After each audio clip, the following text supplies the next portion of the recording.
Well, hello everybody, this is your boy Pain Dan, and today we've got a video. This video is a bit different to the normal because I usually just do reviews. But this is a layout update. I think I've only done about 3 layout updates. I haven't done many because I haven't been doing a lot to the layout because, I will show you why, but lately I've actually done quite a bit. But to say sorry to you guys about not really keeping my videos up and running. It's just that YouTube ain't my top priority as such. I've got college, I've got work, and I've got a few other bits in the house to do. Like I've got 2 more hobbies. I think I've already told you this, but I'll tell you now. Is motorbiking, and what's the other one? I've got motorbiking, which is a quite expensive hobby. I've got a motorbike. Needs a bit of work, but yeah. And I think my other hobby's airfix, but I haven't been doing a lot of airfix models for a long time. I want to do it. I've been seeing a few videos, but I haven't been doing it lately. And really, that house as well, sort of getting ready to move and all that, because we are planning to move quite soon. So yes, but I have actually been doing quite a bit to this layout because I've actually got a few stuff that I bought lately. So actually I'll show you right now. As you can see, all the track is all gone. There's no track left except for the points there. I need to tell you something about that, but over this side, as you can see, I tripped over the carpet here. There's a little bit of a lift up bit because of this beam, so I nearly tripped over that. So yeah, as you can see, I have got a roll of wire. This is I don't know what, I think it's 1mm gauge or 0. Yeah, it is 1mm gauge. It's nothing too big. You don't want nothing too big because you actually no. That is wrong. I just thought something. This is 2 gauge, 2mm gauge. As you can see, this wire, this red one, is a bit bigger than this one, like thickness, but that is alright. But this is 2mm gauge. This is not going to go on track. This is going to be something that people call bus wires.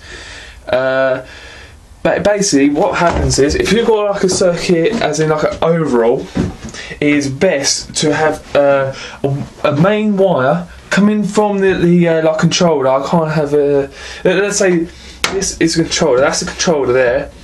Then you got the power supply, which is from the plugs connected in. Then you have 2 wires coming through there, and some people just connect it to one piece of track. Well, that ain't normally okay. If you've got DCC, I would recommend to power all the tracks, even the sides, power all them, and then you'll have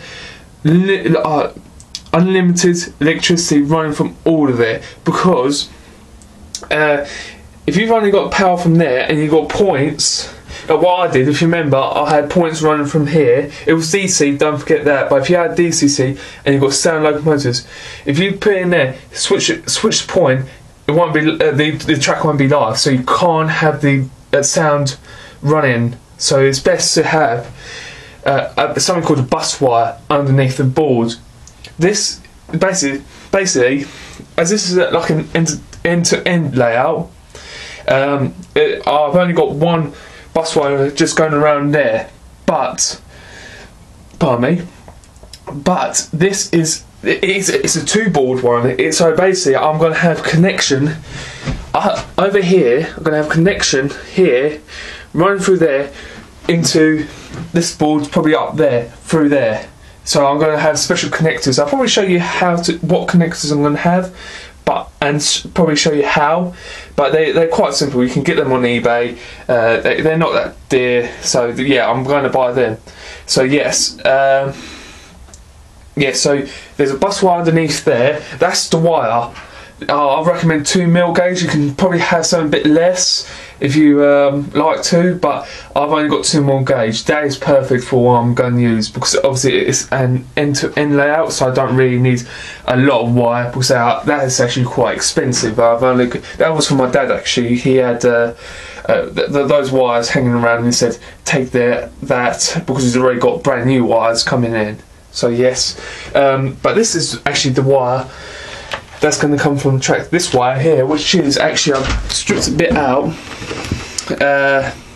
This wire here, basically this looks like 1 mil gauge. Apparently for my brother it looks like 1 mil gauge, and it's perfect for, like, you can get special connectors. Basically you've got a bus wire through here, and then you've got special connectors which connect it. There's no soldering, just connect it from the bus wire to the bus wire, drill a hole up, and then you solder it to the track. Then that's all done. That's all power. And as long as the power supply from the bus wire is powered, the rest of the track will also be powered. So that's one good reason to have bus wires. So yes, if you remember, I've got a few little sidings that are going to be powered. So yes, I'm still keeping the old plans of all that there. But if you can see, I have got holes in the board. This is not termites or anything like that. This is my own sort of little mistake. As you can see, or as you know, I've got electric frog points, and I thought, oh, that's going to be good. I'll just put like insulating points on the ends, and I'll be done with it. Nope. I think that's only for if you've got DC power supply. I'm DCC, and apparently you need something underneath this. Stop it short-circuiting, because I did have the layout up and running. It did work. I'm saying this now. It did work on the straights, but on the points, the locos just would not move. It just short-circuited my DCC controller, because it basically what that means, it means that it reset itself. When you start the Hornby ones, it goes to, I think it goes to 301103. That's called restart. Or reset.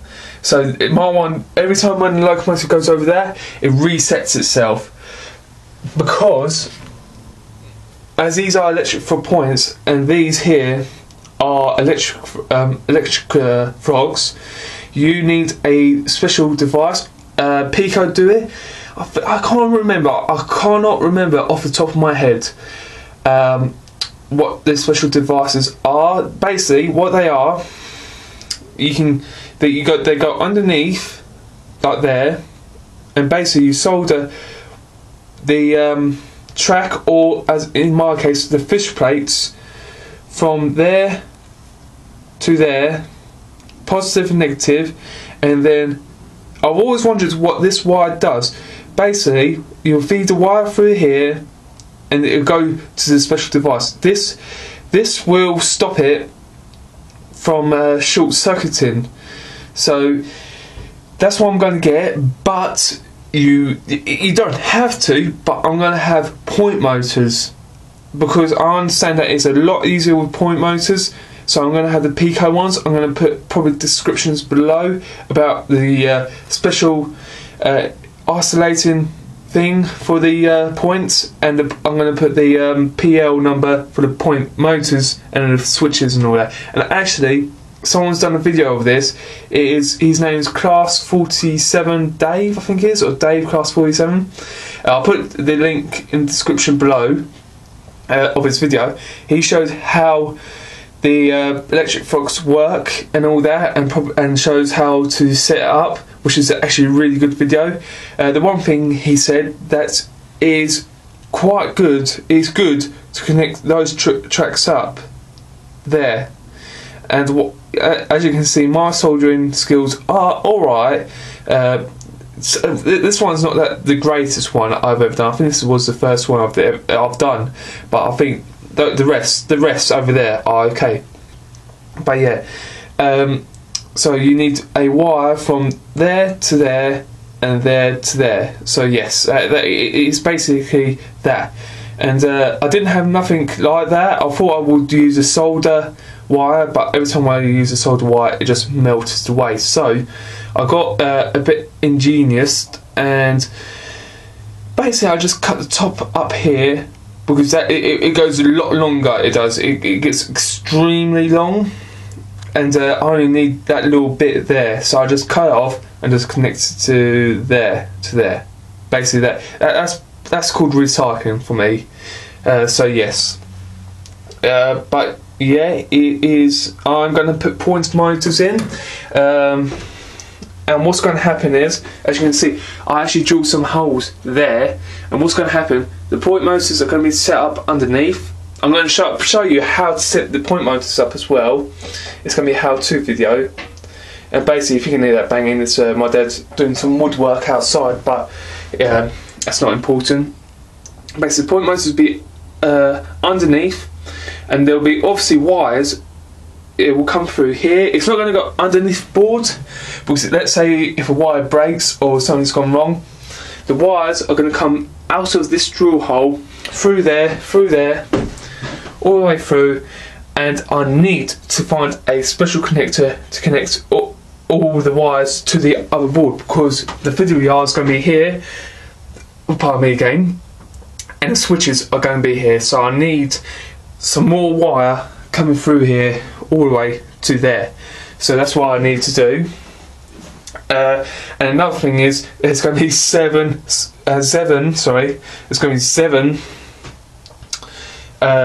point motors, and they're not cheap. They're about £5, which is not a lot, but if you're including point motors, switches, the connectors, wire, and time, because it does take time, it will gradually get expensive. But this here, these are top of the range points.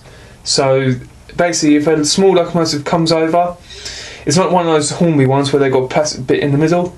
When the locomotive comes over, they should just easily run over, just no stalling, nothing like that.